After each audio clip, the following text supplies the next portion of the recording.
Hello and welcome to my channel. I am Zodiac Bandit, and today we have spoilers, maybe. I'm not sure if I want to call it spoilers or not, because it's not really story related at all. But I do feel like just saying spoilers anyway, just in general, because, you never know with certain people if they'll get upset if this is a spoiler for the future or not. Who knows? Just saying spoilers for episode 111 or, up to that point in Campaign 3.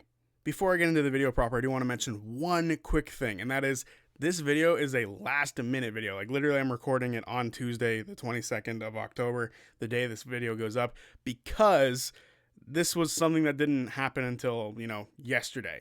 This video came up yesterday and it made me change my whole plans for this week. Hopefully, the video I made already, because I did have one made already, is still good to be used next week. It depends on the, episode 112. So hopefully that video is still good. Otherwise, I'll just have to make something else. Who knows?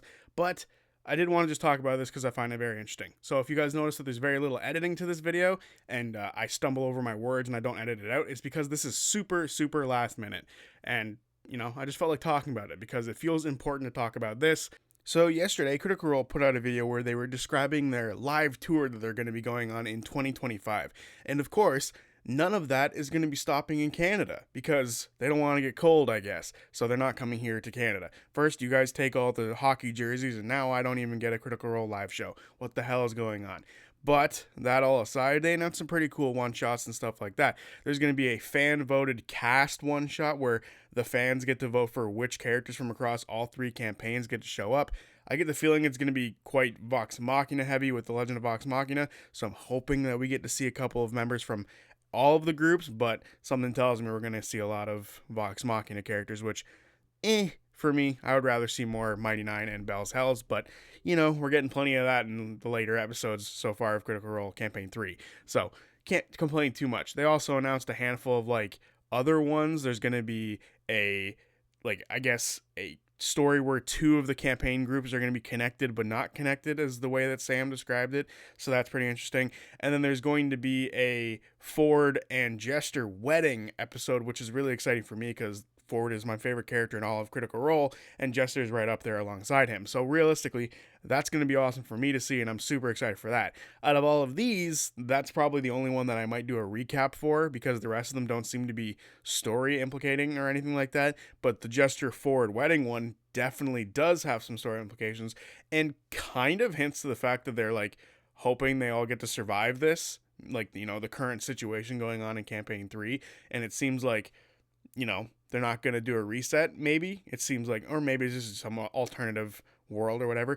But there was something else that was announced that made me think, oh, this is a big hint towards the future of Critical Role just in general, which I think is very exciting. And that was when Liam said this. Slip it up. Anyway, I have no idea how Australia works, but I have a few months to figure it out, as do all of you. Because after we tour Australia, guess what? Just keep on rolling. No, you guys can't all make up new catchphrases. Oh, yes, we can. Because the Critical Role cast will be rolling into Indiana on August 2nd, 2025 at the Fishers Event Center just outside of Indianapolis. As you may have heard, Daggerheart will be releasing early next year, and this will be our first one-shot set in the world of Exandria, utilizing Daggerheart as our game system. So get planning, because 2025 doesn't end in August, which means the hits just keep... We're just getting started. No, we did that one already. Can we go again?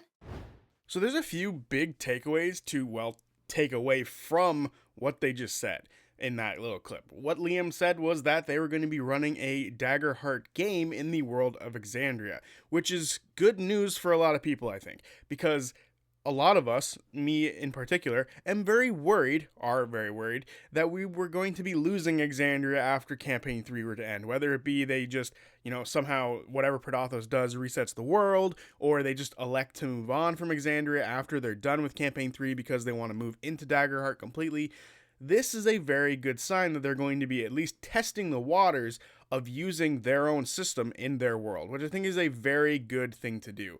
And is very exciting because one of my big issues with the idea of resetting the world was the fact that we would be losing all of the cool mythos that Exandria has, the lore that's built into Exandria, to suddenly switch from, this beautiful, amazing world that Matt has built over a decade now, because this is the 10-year, right? They've been doing this for 10 years next year. So to change out from this world to something else just would feel wrong, would feel bad, and would feel like a cheap copy almost. And that's almost what I've always been worried about. Like the fact that we were going to go from one thing to something else that's very similar but not as good. So if they're going to keep using Exandria, whether it changes a little bit, whether it's thousands of years or hundreds of years or whatever in the future, this is very exciting because it means we're still going to have that lore and that mythos. And it means to me that they're going to be testing the water in, if they're going to use the Daggerheart system in Exandria, period, or if they're going to just stick with something else. And the reason I say that is because out of all of these one-shots they announced, only 2 of them were Daggerheart. There's the Christmas one that they talked about that they've already had planned for this year, but that was the only one that Liam talked about, that any of them talked about, that was Daggerheart related. The rest of them are all still seemingly D&D related, which means to me, because that's not till August of next year, August 2025, which is 8 months into the year, it looks like, we're still going to be playing D&D until that point. And I personally feel like that Campaign 3 is racing towards the finish line, which means if they finish by, let's say they finish in January, they still have 6 months, at the very least, actually 7 months, until that August date, which means they're going to be doing a handful of other things in between then. And that's more than enough time to start up another campaign. So realistically, we could be seeing year 10 of, Critical Role being a potentially like the 2024 edition of D&D if they choose to go that route. But it also means there's plenty of time before that they could mess around with a bunch of smaller campaigns. To me, this was a mild hint as to what they were trying to do with the future, because that is going to be their testing to see if Exandria and Daggerheart can take over for the main game, which means if they were to finish Campaign 3 in the next handful of months, and then begin the next year with nothing, because Campaign 3 will be over, they have to start either an EXU thing or a Campaign 4 thing. They have until August to test out if Exandria and Daggerheart will work together. Whether that means they're going to be testing out Daggerheart to see if it can be the main stronghold or the main show for that portion of time, who knows? Maybe they're going to do an 8-episode mini-series where they just all, for that 8 weeks in a row, they're going to be playing Daggerheart. Who knows? Are they going to be doing just another straight up EXU where Bria comes in or Brennan comes in and they just do another D&D thing?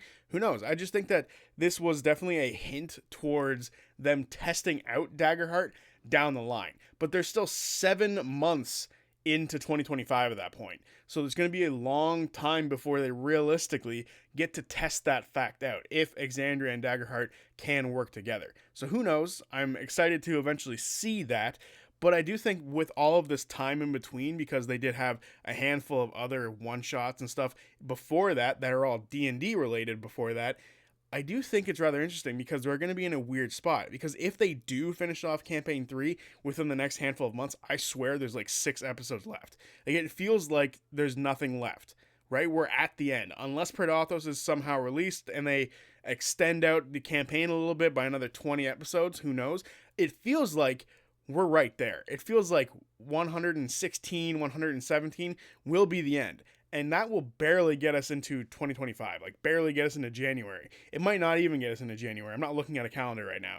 So realistically, I feel like there's a very strong chance Campaign 3 ends this year. And then what are we going to do? We're going to be in a weird flux for the start of 2025 where they're either going to do some sort of EXU thing like they did last time in between campaigns, or they just start up a short campaign. And that was the initial pitch from Daggerheart, which was like, you can do a year-long campaign with Daggerheart. So to me, Daggerheart always felt like something that could be shorter than a D&D campaign. So if they really wanted to test the waters with Daggerheart, ending Campaign 3 before next year, and then doing Daggerheart for a couple of months before that one-shot in a different world might be it. But they might lose some viewership doing that. I don't know. I don't know how interested I would be in that idea. But it is out there that they could do. So who knows? And I just whacked my mic. I still got to get used to the new mic setup. I got a boom arm and everything now with it. So got to get used to it because I flail my hands around when I talk. But I do think it's interesting that they've sort of hinted at the future of Exandria and Critical Role with this idea, because to me, that is their testing, and they're going to be doing it in front of a live audience. And I think they're going to be testing not only how well, Daggerheart performs on YouTube or on Beacon just in general. I think they're more concerned about Beacon now than YouTube. But I do think that they're going to see if Daggerheart can sell out. Was it Critical Role and D&D selling out, or was it Critical Role selling out, and can Daggerheart be the thing they play? I think that's sort of the tester they're sort of putting out there. And I'm very intrigued to see how well it does. I enjoyed Daggerheart when I played it.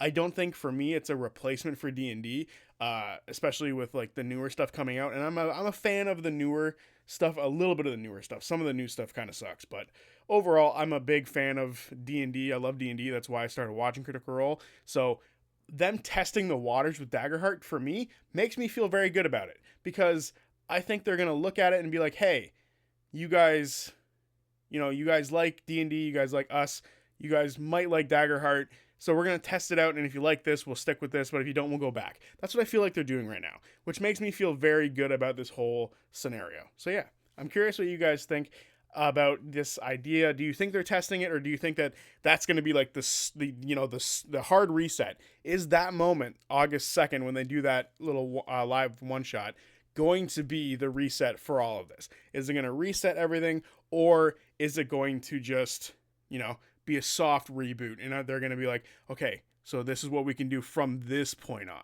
What do you guys think? I'm very curious. Or do you think I'm reading into this too much? So let me know what you guys think in the comment section down below, and yeah, I'll see you guys on Friday for the recap of episode 112, and until then, peace.